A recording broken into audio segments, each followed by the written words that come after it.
Alright, hey everyone, Jack from Peach Guitars here, and in today's Tale of Two Tones I'm going to get onto something that a lot of you have been asking for in the comments section. But before I delve in, let me please remind you to like, comment, subscribe to the channel and make sure you ring the bell so you're notified of all content from us in the future.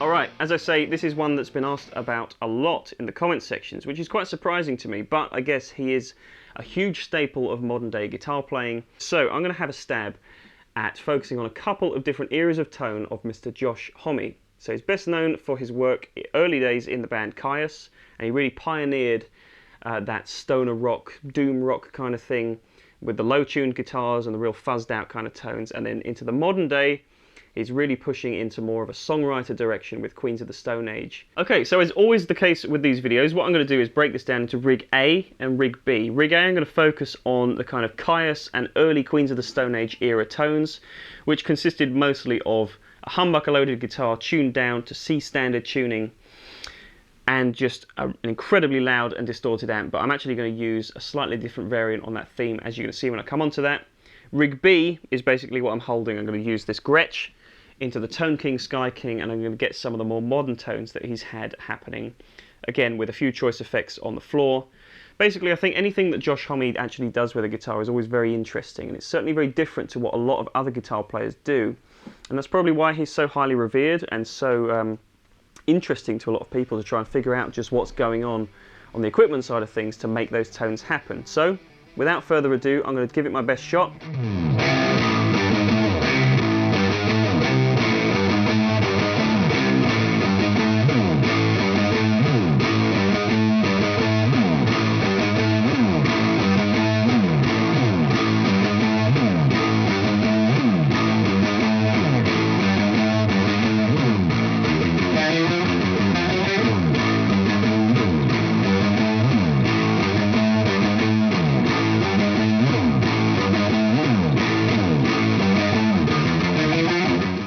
Okay then, let's get into Rig A. Now first of all, listen here, stoner rock enthusiasts. I know what you might be thinking, looking at this setup, this looks nothing like what a lot of the reports of Josh Homme's gear around the Kyuss and early Queens era was. And I have to say, you're probably right here, but in the spirit of the Tale of Two Tones, I want to kind of approximate the sound as I hear it and pick some gear from the shop that best represents the most modern and practical way of doing things, if that makes sense. So, it's my understanding that around the early 90s period, Josh was using a Marshall JCM 900 amplifier. I believe that tone was all just about raw, muscular power and volume. And contrary to a lot of what people believe, it wasn't necessarily centered around a fuzz tone. It was really just the combination of his guitar and his amp. The guitar as well in question, I believe, was an Ovation Ultra GP guitar, which was basically a kind of Les Paul style design. What I've done here to try and approximate the sound as I hear it, though, is really move in a slightly different direction. So I'm using this PRS S2 guitar, which is kind of single cut Les Paul style in nature. And I'm actually using the bridge pickup, despite the fact that a lot of reports are that Josh would use the neck pickup. I think just as I hear the tones, the bridge pickup got me a little bit closer with the rest of the gear that I'm using today. So, in place of that Marshall amp with the Ampeg cab as well, I've gone for a Friedman Dirty Shirley amp, and I've set it pretty clean. The foundation of this tone, at least in the way I'm setting it up today, is to go down the pedal route a little bit more, because I think that's going to get certain people, if you want to try this for yourself, it's going to get you a little bit closer than relying on a very particular amp setup and a very particular guitar to get the tone for you. The stuff on the floor is really what's making the biggest difference to the tone. So I've got a couple of pedals from Earthquaker devices. The core of the sound that you're hearing in this rig is the hoof fuzz, and I guess it's kind of derivative of a big muff style circuit with a few tweaks, and just plugging it in straight away today, it certainly sounds like it gets pretty close to some of those like Kyuss era and the very early Queens of the Stone Age era tones. I've also got the Tentacle, which is their passive octave up kind of, doesn't really add any fuzz, but it very cleverly, it's a completely passive pedal and it just adds in that upper octave, kind of upper harmonic thing, which I use on a couple of lead lines that you're going to hear.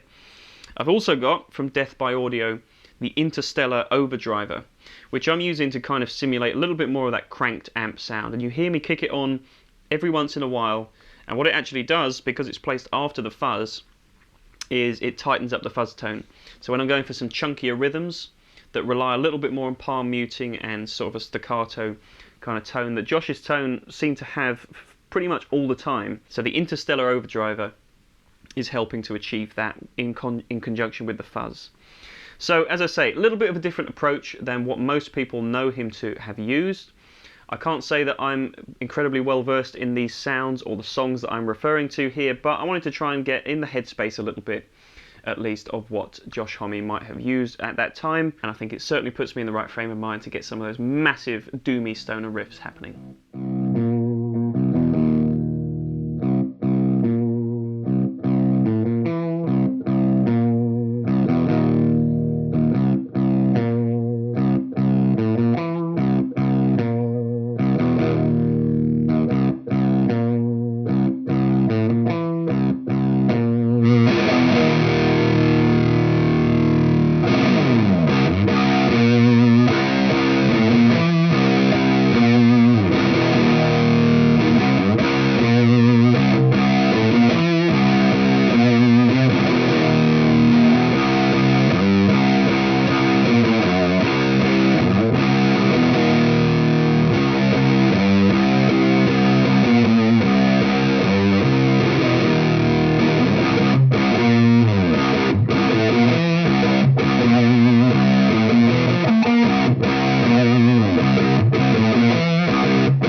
Then, so on to rig B. But what I wanted to go for here is the late noughties onwards. And it's kind of the stuff that I best know him for. So kind of the later era of the Queens of the Stone Age kind of era tones, as well as when he formed them Crooked Vultures as well. So this is kind of the most pivotal moment in his guitar playing, I think, because it really expanded from just being about the stoner kind of riffs, the drop tune stuff, and he really started to explore some more chordal and really interesting riffs. And so the rig that that he used in that kind of time, I think, was a little bit more classic, certainly had less distortion and less gain going on, and it was really just about getting a clearer and certainly a more precise and tight response in the tone. So to get close to that kind of approximation, I went for this Gretsch, which is a G6118T anniversary guitar. Basically, I think any Gretsch gets you very close. He's been known to use not only his signature Maton signature, but he's also been known to use a few sort of quirky instruments as well, but they're always in the same kind of camp, I think. The bigger bodied, semi-hollow or fully hollow instruments, and they just have an air to them. They have a different life in the tone. And I believe he particularly uses certain tunings, like I'm using this Gretsch in open G. A lot of open tunings and just stuff that lets the guitar talk when you're using open strings and kind of more complex chord voicings. The guitar's voice is a lot more important than it was in Rig A. Now I'm coupling the guitar with a Tone King Sky King amp, which is pretty much the closest thing I could find in the store to Josh's self-proclaimed favourite amp ever, which I think is an Ampeg VT-40, and that's something that he's used, he claims anyway, throughout the course of his career. And it's certainly something he's been seen with a lot more in recent years. It's basically Ampeg's take on a super reverb, as far as I can tell. Very similar tube complement, very similar voicing. So to get that kind of classic Fender-y tone, the Tone King Sky King gets pretty close. So this is a 1x12 combo as opposed to a 4x10. But it's around the same kind of spec, the same kind of voicing, a little bit less headroom in this amplifier. And I'm using it where it's just on the edge of breaking point with this guitar. All the drive tones, however, and I pretty much don't ever turn this pedal off, I think it's very much Josh Homme in a box, if there ever was such a thing, is once again the Interstellar overdriver. There's a lot of mystique around what Josh actually uses in his rig, and I think he's actually quite secretive about some of the pedals on his board. So we'll never know for sure what some of those tones actually were, but I think that gets pretty close, just plugged straight in. Now I'm also using a few more choice effects in this rig. So I've got an MXR 6-band EQ, which is after the drive, and I'm using that mostly for a kind of fairly upper mid-range notchy kind of vowel sound, and that's something that always stuck in my mind about his guitar sounds. Is he was never afraid to use quite thin and quite nasal sounds to really make a point and really make a part in a song stick out in a very specific way. So I'm using the EQ to do that. I've also got the Way Huge Aquapus Mini, which is right on the end for a slapback. It's pretty much on the whole time as well. I think his later tones have kind of copped a little bit of a rockabilly vibe as well. That's courtesy of the guitar, I suppose, but I do think his tones have moved a little bit more into that traditional Gretschy kind of direction, and the slapback helps with that definitely. Now on the other end of the scale, I've got two different octave pedals that I'm playing around with. I've got a Boss OC3 Super Octave, which is handling the lower octave, and you're going to hear me kick that in every once in a while when you really want to fatten up those single note lines. I guess in the bands, Queen of the Stone Age and stuff like that, there was a lot of just guitar doubling anyway, where one guitar player would play the lower octave and so on, but the Boss pedal actually does a great job of just simulating that kind of huge tone and that massiveness that he's known for in his music. And I've also got the same Tentacle octave up pedal from Earthquaker Devices. Again, just for a couple of lead lines, it really helps the guitar scream, and it makes certain parts really stand out in a very interesting and musical way. So all these things combined, I think, make a pretty good approximation of what Josh Homme's rig is nowadays and has been for the past couple of decades, I suppose. It's quite a significant change from the Rig A, whereas that's all about the low-tuned, heavier riffs. This is now in a much more sort of songwritery musical direction, while still retaining the really nice aggressive rhythm style that he's known for as well. So it's a pretty cool mix, but I think it turned out pretty well on both rigs, but I like this one probably the best.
These are the two tones of Josh Homme. I hope you've enjoyed it, and if you want to find out any more information about any of the gear that I've shown in this video, then click the link in the description below and head to peachguitars.com to do so. And I'm very interested to know in the comments section whether you personally prefer Rig A or Rig B, and let me know which you think gets closest to some of those really elusive and classic tones that he's had. So that's it guys, thanks a lot for watching. I look forward to seeing you in the next Tale of Two Tones, but until then, take care of yourselves and I'll see you soon.